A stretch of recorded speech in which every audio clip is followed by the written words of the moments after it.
ಇವತ್ತಿನ ನಮ್ಮ ಕಾರ್ಯಕ್ರಮದಲ್ಲಿ ಇವತ್ತಿನ ದಿನಾಂಕ 5ನೇ ತಾರೀಕು ಯಾರಿಗೆ ಶುಭ ಆಗಲಿದೆ, ಯಾರಿಗೆ ಅಶುಭ ಆಗಲಿದೆ, ಯಾವ ದಿನಾಂಕದವರಿಗೆ, ಯಾವ ರಾಶಿಯವರಿಗೆ, ಯಾವ ನಕ್ಷತ್ರದವರಿಗೆ ಏನೆಲ್ಲ ಶುಭ ಆಗುತ್ತೆ, ಯಾರಿಗೆ ಯಾವ ಬಣ್ಣ ಶುಭ, ಯಾವ ಸಂಖ್ಯೆ ಶುಭ ಇವತ್ತಿನ ದಿನಾಂಕದಲ್ಲಿ ಅನ್ನೋದ್ರ ಬಗ್ಗೆ ಮಾಹಿತಿಯನ್ನ ತಿಳಿಸ್ಕೊಡ್ತೀವಿ. ಎಂದಿನಂತೆ ನಮ್ಮ ಜೊತೆ ಇದ್ದಾರೆ ಖ್ಯಾತ ಜ್ಯೋತಿಷಿ ಹಾಗೂ ಕ್ರಿಸ್ಟಲ್ ತಜ್ಞೆ ಆಗಿರುವ ಮೀತಾ ಅವರು. ಅವರನ್ನ ಕಾರ್ಯಕ್ರಮಕ್ಕೆ ಸ್ವಾಗತ ಮಾಡೋಣ. ಮೇಡಮ್ ನಮಸ್ತೆ, ಕಾರ್ಯಕ್ರಮಕ್ಕೆ ಸ್ವಾಗತ. ನಮಸ್ತೆ. ಇವತ್ತಿನ ದಿನ 5ನೇ ತಾರೀಕು. ಸೊ ಹೇಗಿದೆ ದಿನ ಅಂತ ನೋಡ್ತಾ ಹೋಗೋದಾದ್ರೆ ಮೊದಲನೇದಾಗಿ ಈ ದಿನದ ವಿಶೇಷತೆ ಬಗ್ಗೆ ತಿಳಿಸ್ಕೊಡೋದಾದ್ರೆ ನೋಡಿ, ಇವತ್ತು 5ನೇ ತಾರೀಕು ನವೆಂಬರ್ 5. ಯಾಕಂದರೆ 11ನೇ ತಿಂಗಳು ಅಂತ ಹೇಳ್ತಾ ಬಂದ್ವಿ. ಈ 2 ಅನ್ನೋ ನಂಬರು ಈ ವರ್ಷಕ್ಕೆ ತುಂಬ ಡೇಂಜರ್ ಅಂತ. ಅದರಲ್ಲಿ ಒಂದು ಪಾಸ್ ಆಗಿರೋದ್ರಿಂದ ಇದು ಈ ವರ್ಷದ ಕೊನೆಯ ಒಂದು ಡೇಂಜರ್ ತಿಂಗಳಾಗಿರುತ್ತೆ. ಅಂದರೆ 11ನೇ ತಿಂಗಳು ಅಂತ. ಸೊ ಈ ತಿಂಗಳು ಕೂಡ ತುಂಬ ಎಲ್ಲರೂ ಹುಷಾರಾಗಿರಬೇಕಾಗತ್ತೆ. ಯಾಕಂದರೆ ಯಾವುದೇ ಒಂದು ನೀರಿನ ಒಂದು ಅಪಘಾತಗಳು ತುಂಬ ಆಗುವಂಥ ಚಾನ್ಸಸ್ ಜಾಸ್ತಿ ಇರುತ್ತೆ. ನೀರಿನಿಂದ ಅಪಘಾತ, ನೀರಿನಿಂದ ಅವಘಡಗಳಾಗಿರ್ಬೋದು. ಅದೇ ರೀತಿ ಇವತ್ತಿನ ಈ ಒಂದು ಮಂತಲ್ಲಿ ಯಾರಾದರೂ ಎಲ್ಲಾದರೂ ಹೊರಗಡೆ ಹೋಗಬೇಕಾದ್ರೆ ತುಂಬ ಕೇರ್ಫುಲ್ ಆಗಿರಿ. ಮತ್ತು ತುಂಬ ನೀರಿರೋ ಜಾಗದಲ್ಲಿ ಹೋಗೋವಂಥವ್ರು. ಯಾಕಂದರೆ ಇದು ನವಂಬರ್ ಆಗಿರುತ್ತೆ. ಕೆಲವರೆಲ್ಲ ಟ್ರಿಪ್ ಮಾಡೋರು, ಇಲ್ಲ ನೀರ ಹತ್ರ ಹೋಗೋರು. ಅದರಲ್ಲೂ ನೋಡಿ, ಕೆಲವರೆಲ್ಲ ಈ ಒಂದು 15 ಡೇಸು ಇನ್ನೊಂದು 15 ದಿನದಲ್ಲಿ ತುಂಬ ಅತಿ ಹೆಚ್ಚು ನೀರಿಂದ ಸಮಸ್ಯೆ ಉಂಟಾಗುವಂಥ ಒಂದು ಚಾನ್ಸಸ್ಸು ಜಾಸ್ತಿ ಇರುತ್ತೆ. ಸೊ ಹಾಗಾಗಿ ಈ ಒಂದು ತಿಂಗಳು ತುಂಬ ಕೇರ್ಫುಲ್ ಆಗಿರಿ. ವರ್ಷದ ಕೊನೆಯ ಡೇಂಜರ್ ಇದಾಗಿರುತ್ತೆ.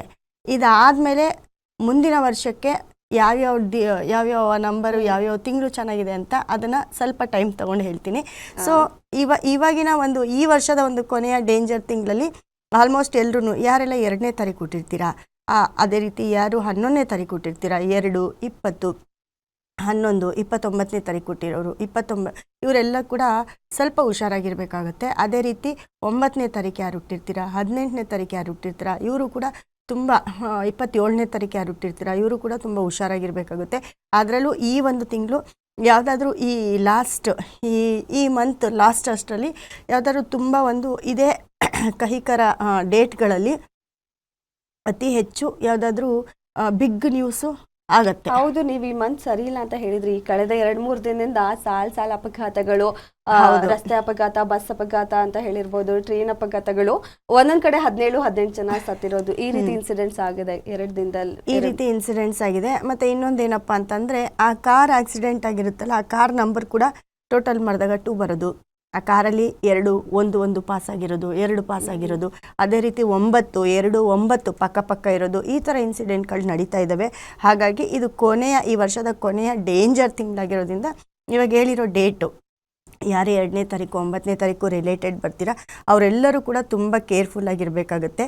ಜೊತೆಗೆ ಏನಪ್ಪ ಅಂತಂದರೆ, ಮುಖ್ಯವಾಗಿ ನೀರಲ್ಲಿ ಕೆಲಸ ಮಾಡೋರು. ಇವಾಗ ನಾವೇನೋ ಮನೇಲಿ ಕೂತ್ಕೊಳ್ತೀವಿ, ಅತಿ ಹೆಚ್ಚು ನೀರಿನ ಜೊತೆನೇ ಕೆಲಸ ಮಾಡೋರು ಯಾರಿರ್ತಾರೆ ಅವರು ಕೂಡ ತುಂಬ ಸ್ವಲ್ಪ ಕೇರ್ಫುಲ್ಲಾಗಿ ನೋಡ್ಕೋಬೇಕಾಗುತ್ತೆ. ಈ ಒಂದು ತಿಂಗಳು ನೀರಲ್ಲಿರೋರು, ಬೋಟಲ್ಲಿರೋರು, ಶಿಪ್ಪಲ್ಲಿ ಪ್ರಯಾಣ ಮಾಡೋರು, ಇವರೆಲ್ಲರೂ ಸ್ವಲ್ಪ ತುಂಬ ಕೇರ್ಫುಲ್ಲಾಗಿರಿ ಅಂತ ಹೇಳ್ತೀನಿ. ಯಾಕಂದರೆ ಈ ಒಂದು ತಿಂಗಳು ಕೊನೆಯ, ಅದೇ ಹೇಳಿದ್ನಲ್ಲ, ನೀರಿನಿಂದ ಯಾವುದಾದ್ರೂ ಒಂದು ದೊಡ್ಡ ಇನ್ಸಿಡೆಂಟು, ಯಾವುದಾದ್ರೂ ಹಡಗು ಮುಳುಗೋಗೋದು, ಅದರ ಒಂದು ಅಪಘಾತ ಆಗೋದು, ಈ ಥರ ಈ ತಿಂಗಳು ಕೊನೆಯ ಅಷ್ಟರಲ್ಲಿ ಆ ಥರ ಒಂದು ಇನ್ಸಿಡೆಂಟ್ನ ನಾವು ಕಂಡೇ ಕಾಣ್ತೀವಿ ಅಂತ ಹೇಳ್ತೀನಿ.